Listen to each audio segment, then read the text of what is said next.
بسم اللہ الرحمن الرحیم۔ اس سے پہلے ہم وضو کے فرائض اور نماز کے شرائط اور ارکان بیان کر چکے ہیں۔ آج انشاءاللہ العزیز نماز کے واجبات یا آسان الفاظ میں نماز کا مکمل طریقہ بیان کریں گے۔ سب سے پہلے نماز کے لیے تکبیر تحریمہ جو کی جاتی ہے وہ دونوں ہاتھوں کو بلند کر کے کانوں کے برابر تک اٹھایا جاتا ہے۔ پھر اس کے بعد ہاتھوں کو جس پیٹ پہ موجود ناف اس کے نیچے کر کے یوں اس طریقے سے باندھا جاتا ہے اور ایک ہاتھ انگوٹھا اوپر کی طرف سے انگلی نیچے کی طرف سے اس کو گرفت کی جاتی ہے۔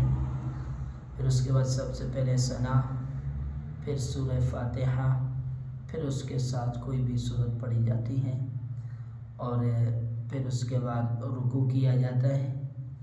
رکوع اس طریقے سے کہ مکمل پورے اطمینان کے ساتھ۔ پھر رکوع کے بعد جو سیدھا کھڑا ہوا جاتا ہے اسے قومہ کہا جاتا ہے اور قومہ کے اندر کمر کا سیدھا کرنا انتہائی ضروری ہے۔ اگر جلد بازی میں رکوع سے اٹھتے ہی نیچے سجدے میں چلے گئے تو یہ واجب ترک ہو جائے گا، اس سے نماز ضائع ہو جائے گی۔ اسی طرح سجدے کو اطمینان سے کرنا اور دونوں سجدوں کے درمیان میں جو بیٹھا جاتا ہے اس کو جلسہ کہتے ہیں اور جلسہ کرنا بھی ضروری ہے۔ اگر جلد بازی میں یوں ہی سجدہ کیا، اٹھے نہیں اور پھر نیچے چلے گئے تو یہ جلسہ ایک واجب عمل چھوڑ دیا، اس کی وجہ سے بھی نماز ضائع ہو جاتی ہے اگر جان بوجھ کر چھوڑا جائے تو۔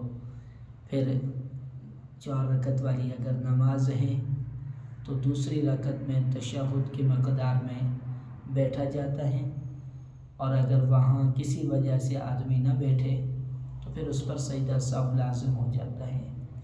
اسی طرح وتر کی جو نماز ہوتی ہیں اس میں دعائے قنوت پڑھنا واجب ہے۔ دعائے قنوت یا کوئی بھی دعا آپ پڑھ سکتے ہیں، دعا واجب ہے، دعائے قنوت واجب نہیں ہے، یہ یاد رکھنے والی بات ہے۔ تو اس کے لیے تکبیر تحریمہ بھی کہی جاتی ہے، یعنی اللہ اکبر کہہ کے رفع یدین جسے کہا جاتا ہے، اوپر کی طرف سر ہاتھوں کو اٹھا کر باندھ کر دعائے قنوت پڑھی جائے۔ یہ نماز کے اندر چند چیزیں واجب ہیں جن کے چھوٹ جانے کی وجہ سے سجدہ سہو لازم ہو جاتا ہے۔